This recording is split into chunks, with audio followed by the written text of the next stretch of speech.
Era uma terça-feira abafada de janeiro, 14h30, e o asfalto da A1, no trecho entre Lisboa e Porto, parecia derreter debaixo do sol.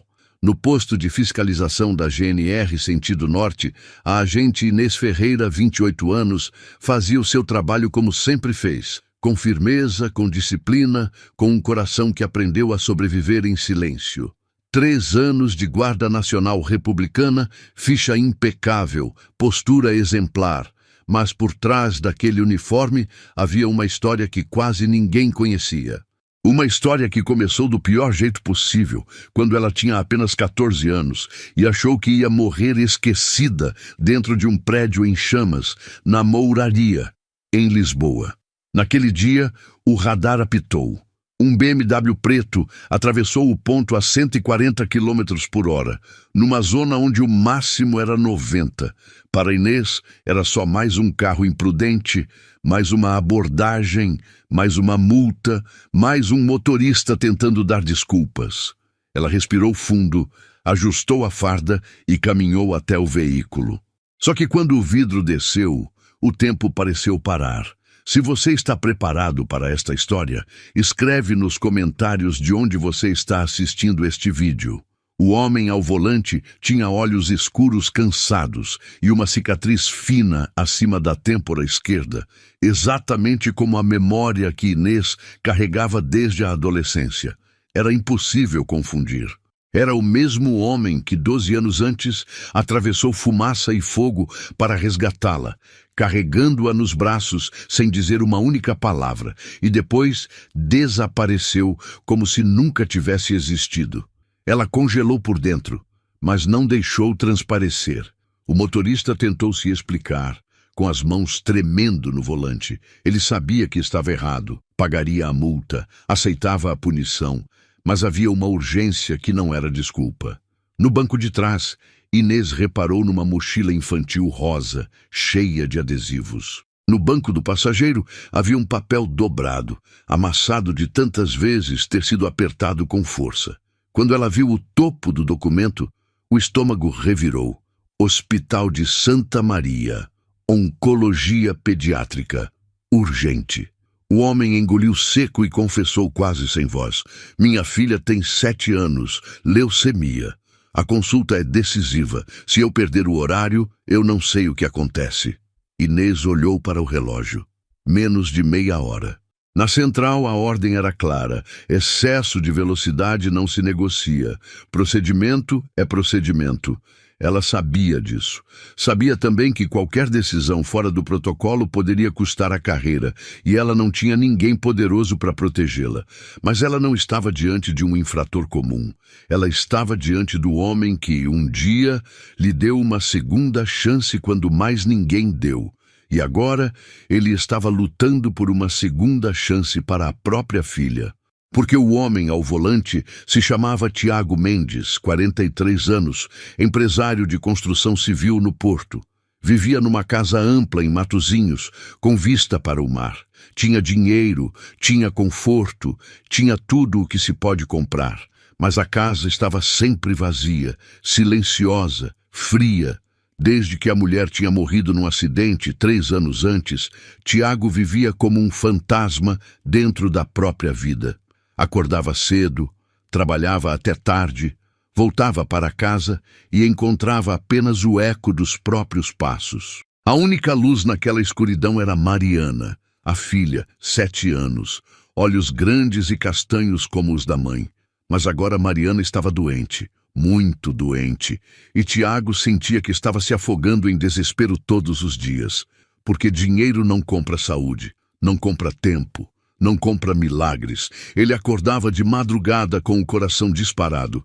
Checava o quarto da filha para ter certeza de que ela ainda estava respirando.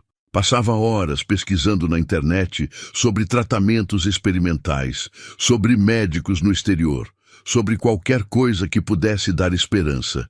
Mas cada nova consulta trazia aquele olhar dos médicos, aquele olhar que dizia muito sem dizer nada. E Tiago se sentia cada dia mais impotente, cada dia mais pequeno, cada dia mais assustado. A mansão em Matosinhos tinha 5 quartos, uma piscina que ninguém usava, um jardim imenso que ele mal olhava. Tudo o que ele tinha construído ao longo dos anos parecia não ter sentido nenhum quando via a filha pequena e frágil naquela cama de hospital, com aqueles tubos conectados nos bracinhos finos. Tudo o que ele queria era trocar de lugar com ela, era poder arrancar aquela doença com as próprias mãos, era poder voltar no tempo e fazer algum tipo de barganha com o destino. Inês, por outro lado, tinha crescido de forma completamente diferente. Nasceu num bairro social na zona leste de Lisboa, filha de uma mãe solteira que trabalhava com limpeza. Passava fome às vezes, usava roupa de segunda mão, mas tinha amor, tinha dignidade, tinha a mãe que, mesmo cansada, sentava com ela à noite para ajudar nos deveres da escola. As mãos da mãe eram ásperas, sujas de detergente, marcadas pelo esforço, mas eram as mãos mais quentes que Inês conhecia. A mãe de Inês, Dona Célia, trabalhava em 3 casas diferentes. Saía de manhã cedo, quando ainda estava escuro, e voltava à noite, quando as luzes da rua já estavam acesas. Mas nunca, nunca mesmo, deixou de perguntar para Inês como tinha sido o dia na escola. Nunca deixou de preparar o jantar, mesmo quando estava exausta. Nunca deixou de abraçar a filha antes de dormir, sussurrando que um dia as coisas iam melhorar, que um dia elas iam ter uma vida melhor. Inês cresceu vendo a mãe se desdobrar em 1000, vendo o esforço nos olhos cansados, vendo o amor mesmo quando não havia dinheiro. E foi isso que moldou quem ela era. Uma mulher que entendia que o verdadeiro valor de uma pessoa não estava no que ela tinha, mas no que ela fazia pelos outros. Até o dia do incêndio. Inês tinha 14 anos quando o prédio onde viviam pegou fogo. Foi à noite, um curto-circuito no 3º andar. A fumaça se espalhou rapidamente, as escadas ficaram bloqueadas. A mãe de Inês conseguiu sair, mas Inês ficou presa no quarto, sufocada, ardendo por dentro, aos gritos. Foi Tiago quem a salvou. Ele passava pela rua quando viu as chamas. Não era bombeiro, não era herói. Era apenas um homem que não conseguiu ficar parado vendo alguém morrer. Tiago lembrava daquele dia como se fosse ontem. Ele estava voltando de uma reunião de negócios, cansado, pensando nos próprios problemas, quando viu a fumaça preta subindo entre os prédios. A primeira reação foi ligar para o corpo de bombeiros, mas quando ouviu os gritos, quando viu Dona Célia desesperada gritando que a filha estava lá dentro, algo nele simplesmente tomou conta. Não pensou, não calculou o risco, só agiu. Entrou no prédio, a fumaça queimando os pulmões, o calor insuportável, as chamas lambendo as paredes. Subiu as escadas tropeçando, tossindo, quase desistindo a cada degrau. Encontrou Inês desacordada no chão do quarto, o rosto coberto de fuligem, o corpo pequeno e frágil. Pegou ela no colo, protegeu com o próprio corpo e desceu aquelas escadas sentindo que a qualquer momento tudo ia desabar. Quando chegou na rua, deixou ela com os paramédicos e desapareceu antes que alguém perguntasse o nome dele. Não queria reconhecimento, não queria gratidão, só queria ir embora e esquecer aquele susto. Mas ele nunca esqueceu o rosto daquela menina. Nunca esqueceu os olhos dela, mesmo fechados, mesmo cobertos de cinza. E por anos se perguntou se ela tinha sobrevivido, se tinha ficado bem, se lembrava daquele dia.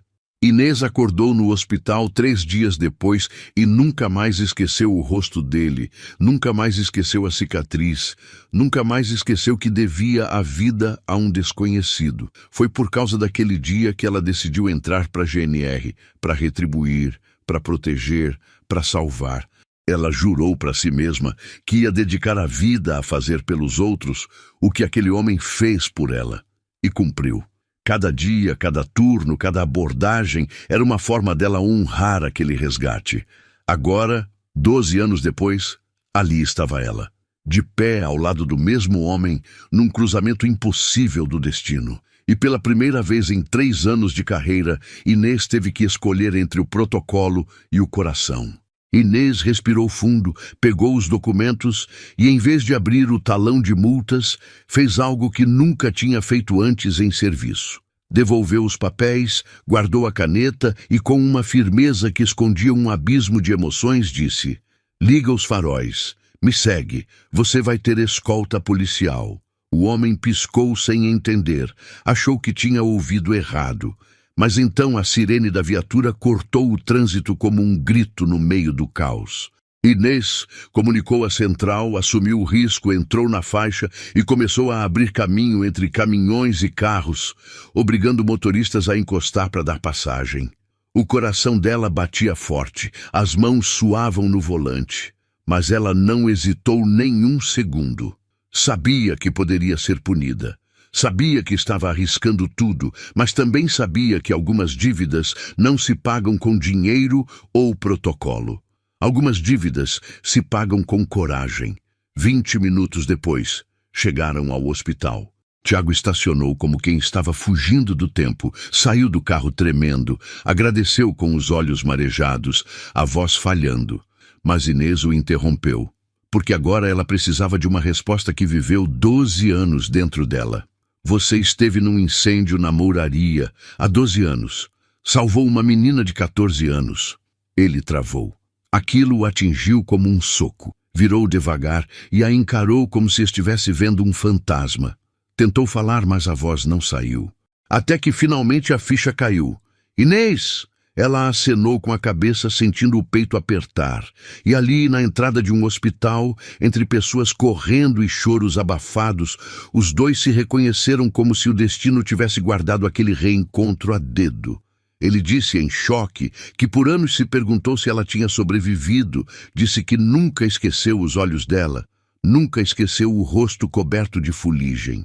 E ela respondeu, com o coração na garganta, que foi por causa daquele ato que decidiu virar guarda, para retribuir de alguma forma o que ele fez por ela. Mas naquele dia não era sobre o passado, era sobre a vida de uma criança. E enquanto Tiago corria para dentro do hospital com a mochila rosa da filha, Inês ficou do lado de fora com um peso no corpo inteiro. A sensação de que tinha sido colocada ali de propósito, como se o universo estivesse pedindo dela mais do que uma escolta. Naquela noite ela não conseguiu dormir. Ficou deitada no escuro, olhando para o teto, com a imagem do papel "Oncologia Pediátrica Urgente" martelando na cabeça. E o desespero nos olhos daquele homem parecia repetir o mesmo medo que ela sentiu quando estava presa no fogo. Foi então que Inês tomou uma decisão silenciosa, sem contar para ninguém, sem pedir aprovação. Pegou o celular, entrou no site do SEDASI e se cadastrou como doadora de medula óssea. Ela sabia que a chance de compatibilidade era mínima, sabia que era quase impossível, mas também sabia que algumas coisas na vida não acontecem por estatística, acontecem por coragem. Acontecem porque alguém decide tentar, mesmo quando as probabilidades são contra. 3 semanas depois, no meio do turno, ela recebeu uma ligação e o chão sumiu debaixo dos pés. Ela era compatível. Do outro lado da linha, a voz calma da atendente confirmava que os exames tinham dado match perfeito, que ela era a única doadora compatível no registro nacional, que uma criança de 7 anos estava esperando por aquela medula para ter uma chance de viver. Inês entrou sozinha no vestiário, fechou a porta e começou a chorar baixinho, como alguém que segura o mundo inteiro no peito. Não era medo, era destino, era gratidão, era a vida dando a ela uma oportunidade rara, salvar a filha do homem que salvou a sua vida. As mãos tremiam, o coração disparava, mas no fundo ela sabia que tinha sido preparada para aquele momento desde os 14 anos. Ela marcou os exames, passou pelo processo todo, enfrentou as agulhas, os protocolos médicos, o medo que vem antes de qualquer cirurgia. E no dia da doação, deitada naquela maca fria do hospital, com a enfermeira explicando o procedimento, Inês fechou os olhos e pensou em Mariana, naquela menina de 7 anos que ela nunca tinha visto, mas que já amava como se fosse sua. E não disse nada, nem para colegas, nem para a família, nem para ele. Inês tinha uma certeza. Ela não estava fazendo aquilo por reconhecimento, estava fazendo por justiça da vida, por retribuição, por gratidão. Meses depois, veio a notícia. Mariana estava em remissão, curada. Inês recebeu o resultado no celular, sentada no carro da GNR, e desabou chorando com as mãos no rosto. Ninguém entendeu, ninguém sabia, e ela seguiu em silêncio, como sempre seguiu. Mas pela primeira vez na vida, Inês sentiu que tinha fechado um ciclo, que tinha devolvido ao universo o que o universo tinha dado a ela. A vida continuou. Tiago acompanhou o tratamento da filha dia e noite, dormindo em cadeiras desconfortáveis do hospital, apertando a mãozinha dela durante as sessões de quimioterapia, limpando as lágrimas quando a dor ficava insuportável. A menina voltou a sorrir devagarzinho. Voltou a brincar mesmo fraca. Voltou a ter esperança nos olhos. O pai acreditava que era um milagre. Agradecia todos os dias a Deus, aos médicos, à ciência, mas nunca descobriu quem tinha sido o verdadeiro milagre. Até que 1 ano depois, quando o sigilo legal pôde ser quebrado, Inês decidiu que aquele segredo não podia mais ficar preso dentro dela. Precisava contar. Precisava que ele soubesse. Ela convidou Tiago e Mariana para jantar na casa dela. Uma noite simples, cheia de nervosismo e emoção contida. Mariana chegou com o cabelo já crescendo de novo, usando um vestido alegre e olhando tudo como se estivesse conhecendo o mundo outra vez. Tiago levou uma sobremesa caseira e parecia diferente do homem desesperado da estrada. Mais magro, mais marcado pela luta, mas com uma esperança viva no olhar, com uma paz que não tinha antes. Durante o jantar, riram, conversaram sobre coisas simples. Mariana contou sobre a escola, sobre as amigas, sobre o quanto queria ter um cachorro. Tiago falou sobre o trabalho, sobre como tinha aprendido a dar valor às coisas pequenas, ao café da manhã em família, ao som da risada da filha. E pela primeira vez em muito tempo, Inês se sentiu em casa com alguém, se sentiu parte de algo maior. Quando a sobremesa terminou, ela se levantou e voltou com um envelope. Sem discursos longos, sem dramatização, só verdade. Colocou a carta do hospital na mesa, as mãos tremendo levemente. Tiago abriu devagar, como quem abre algo sagrado. Leu a primeira linha, parou, releu. Os olhos se arregalaram, e o silêncio virou um terremoto. As lágrimas escorreram sem que ele conseguisse impedir. Olhou para ela como se tudo fizesse sentido de uma vez, como se o destino tivesse fechado um círculo perfeito. Levantou devagar, foi até Inês e a abraçou com uma força que não era apenas gratidão, era reconhecimento, era alívio, era amor nascendo do impossível. E ele disse com a voz destruída: "Você salvou minha filha." Inês chorou também, encostando o rosto no ombro dele, e respondeu, quase num sussurro: "Não, eu só devolvi o que você fez primeiro. Você salvou minha vida." Mariana, sem entender completamente, mas sentindo a emoção no ar, levantou da cadeira e abraçou os dois, formando um círculo de 3 pessoas que o destino tinha juntado de forma impossível. E foi assim que uma abordagem na estrada virou uma história que ninguém planejou. O tempo transformou encontros em laços, laços em família, família em recomeço. Os meses passaram e aquilo que começou como gratidão se transformou em algo muito maior. Tiago começou a visitar Inês com mais frequência, sempre com Mariana ao lado. A menina se apegando cada vez mais àquela mulher de uniforme que tinha um sorriso tímido, mas um olhar forte. Inês, que nunca tinha tido tempo para pensar em família própria, se pegou esperando por aquelas visitas como quem espera pelo sol depois de dias de chuva. E um dia, sem aviso, sem planos grandiosos, Tiago perguntou se ela queria passear com eles pelo Algarve. Disseram que era só uma semana, mas aquela semana virou o início de tudo. Caminhadas pela praia de Albufeira ao pôr do sol, castelos de areia construídos por Mariana enquanto os dois adultos trocavam olhares que diziam mais do que 1000 palavras.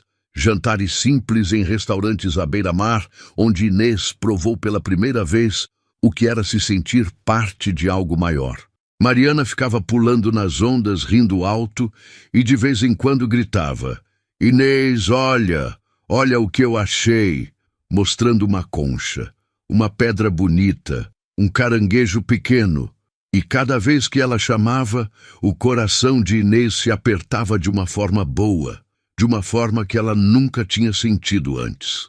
Pela primeira vez, ela entendia o que era amar uma criança como se fosse sua. Foi numa dessas noites, depois de Mariana ter adormecido no carro a caminho de casa, que Tiago parou num mirante com vista para o oceano e disse, com a voz embargada: "Não sei como te agradecer por tudo o que você fez, mas sei que não quero passar o resto da minha vida sem você do meu lado." Inês ficou sem palavras. Olhou para ele, para aquele homem que tinha entrado na vida dela 2 vezes como um milagre, e percebeu que o amor às vezes não chega com fanfarras, não chega com certezas. Chega devagar, chega em silêncio, chega quando a gente menos espera. E ela disse sim. Não foi um sim para um pedido formal, foi um sim para a vida, um sim para o recomeço, um sim para tudo o que ainda estava por vir. 2 anos depois, num sábado ensolarado de junho, Inês e Tiago se casaram. Não foi numa igreja pomposa, não foi num salão de festas caro. Foi no quintal da casa onde Inês tinha crescido, na zona leste de Lisboa, o mesmo bairro que quase a tinha levado, mas que também a tinha moldado. A mãe de Inês, Dona Célia, chorou o dia inteiro, de alegria, de orgulho, de gratidão por ver a filha feliz. Ela tinha passado a vida toda se sacrificando, trabalhando até a exaustão, e agora via que tudo tinha valido a pena. Mariana foi a daminha, com um vestido branco simples, mas cheio de flores bordadas, segurando as alianças como se fossem o tesouro mais precioso do mundo. Havia mesas de madeira espalhadas pelo quintal, cobertas com toalhas de linho branco, garrafas de vinho português, travessas de bacalhau à brás e arroz de polvo feito pelas vizinhas que conheciam Inês desde pequena. Havia música ao vivo, um amigo tocando guitarra portuguesa, e quando Inês entrou vestida com um vestido simples de renda, sem véu, sem luxos, mas com um sorriso que iluminava tudo ao redor, Tiago sentiu o peito apertar. Porque ali estava a mulher que tinha salvado a filha dele, que tinha salvado a vida dele, que tinha trazido luz onde só havia escuridão. O quintal estava decorado com luzinhas penduradas nas árvores, flores silvestres em potes de vidro, velas que tremulavam com a brisa da tarde. Era simples, mas era perfeito, era verdadeiro. E quando o pai de um dos vizinhos, Sr. Antônio, de 80 anos, se levantou para fazer um brinde, ele disse algo que ninguém ali esqueceu. O amor verdadeiro não precisa de palácio, precisa de coração. E quando trocaram as alianças, debaixo de um céu azul sem nuvens, com o cheiro de jasmim no ar e o som das gargalhadas das crianças do bairro correndo entre as mesas, Inês olhou para Tiago e sussurrou: "Obrigada por ter me salvado naquele dia." E ele respondeu com os olhos marejados: "Obrigada por ter salvado tudo o que eu tinha de mais precioso." E ali, naquele quintal simples, mas cheio de amor, selaram um compromisso que ia muito além do papel, muito além das palavras.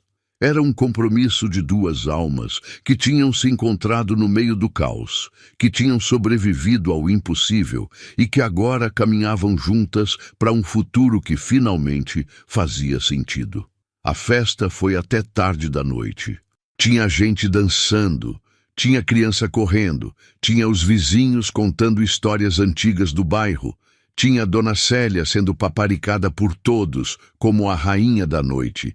E quando a lua já estava alta e a maioria dos convidados tinha ido embora, Tiago, Inês e Mariana ficaram sentados no quintal, olhando as estrelas em silêncio, só sentindo a gratidão de estarem juntos. 3 anos depois, numa manhã de primavera, Inês acordou com um peso diferente no corpo. Não era cansaço, não era dor. Era vida. Estava grávida, e quando contou a Tiago, ele a abraçou com tanta força que ela teve medo de quebrar. Mariana, agora com 12 anos, saudável, cheia de vida, pulou de alegria quando soube que ia ter um irmão ou uma irmã. Ela já tinha começado a fazer planos. Ia ensinar o bebê a nadar, ia mostrar as melhores praias, ia proteger como uma irmã mais velha protege. A gravidez de Inês foi tranquila, mas cheia de emoção. Cada ultrassom era uma festa, cada chute do bebê era comemorado como se fosse a primeira vez. Tiago se tornou o marido mais cuidadoso do mundo. Não deixava Inês carregar nada pesado. Preparava o café da manhã todos os dias. Massageava os pés dela quando voltava do trabalho. E Mariana vivia grudada na barriga da madrasta, conversando com o bebê, cantando músicas, contando segredos.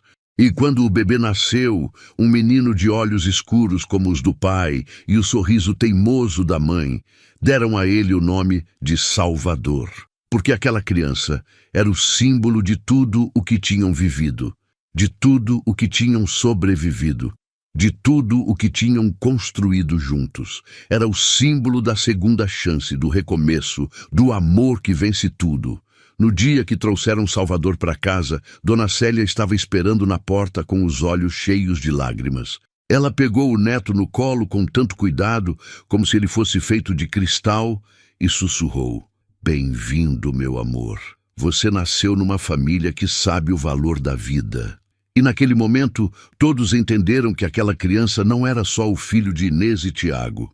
Era o neto de Dona Célia, o irmão de Mariana, o símbolo de uma família que tinha sido forjada no fogo, na dor e no amor.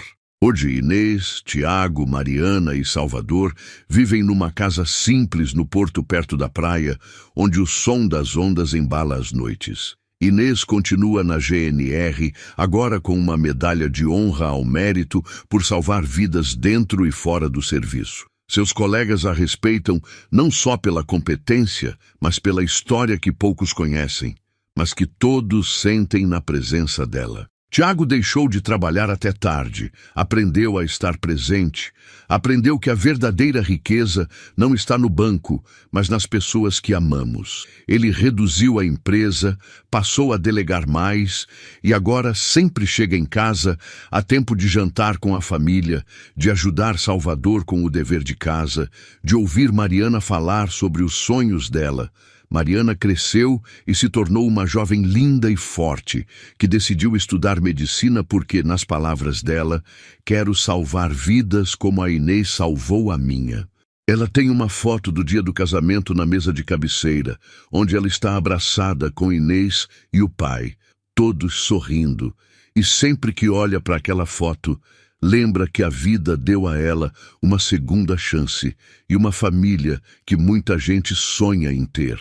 E sempre que passam pela A1, naquele trecho onde tudo começou, Tiago desacelera, olha para o retrovisor onde Mariana e Salvador estão conversando no banco de trás, olha para Inês no banco do passageiro e sorri.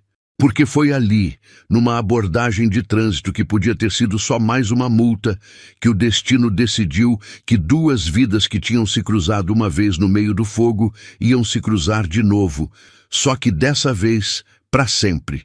Todo ano, no dia do aniversário de Salvador, eles voltam ao quintal onde se casaram e fazem um almoço em família. Convidam Dona Célia, os vizinhos antigos, os amigos que estiveram lá desde o começo.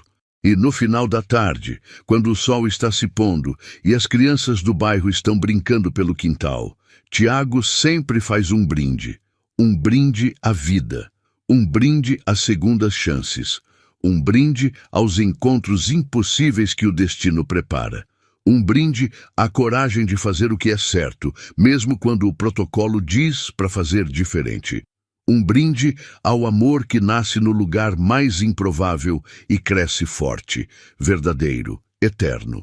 E todos levantam os copos, os olhos brilhando, sabendo que aquela família não é fruto do acaso. É fruto de escolhas, é fruto de coragem, é fruto de gratidão, é fruto de duas pessoas que salvaram uma a outra e depois salvaram uma família inteira. Porque às vezes salvar alguém não é um heroísmo de filme. Às vezes é simplesmente estar no lugar certo, na hora certa, e ter coragem de fazer o que é humano. E às vezes a vida devolve aquilo que demos de formas que nunca poderíamos imaginar. Ela devolve multiplicado. Ela devolve em forma de amor, ela devolve em forma de família, ela devolve em forma de propósito. Esta história nos lembra que o verdadeiro valor de uma pessoa não está no dinheiro que tem, não está na casa onde vive, não está no carro que dirige. Está na coragem de fazer o bem sem esperar nada em troca. Está na gratidão que nos move a retribuir. Está no amor que nasce onde menos esperamos e floresce onde achamos que nada mais podia crescer. Se esta história tocou seu coração, deixe seu like, compartilhe com alguém que precisa acreditar que os milagres ainda acontecem e escreva nos comentários qual foi a parte que mais te emocionou. Porque histórias como esta precisam ser contadas, precisam ser compartilhadas, precisam ser lembradas, para que nunca esqueçamos que, no final, o que realmente importa é o amor que damos e o bem que fazemos. E que às vezes, só às vezes, o universo conspira para que duas almas que precisam uma da outra se encontrem no momento exato. E quando isso acontece, não é coincidência, é destino cumprindo sua promessa.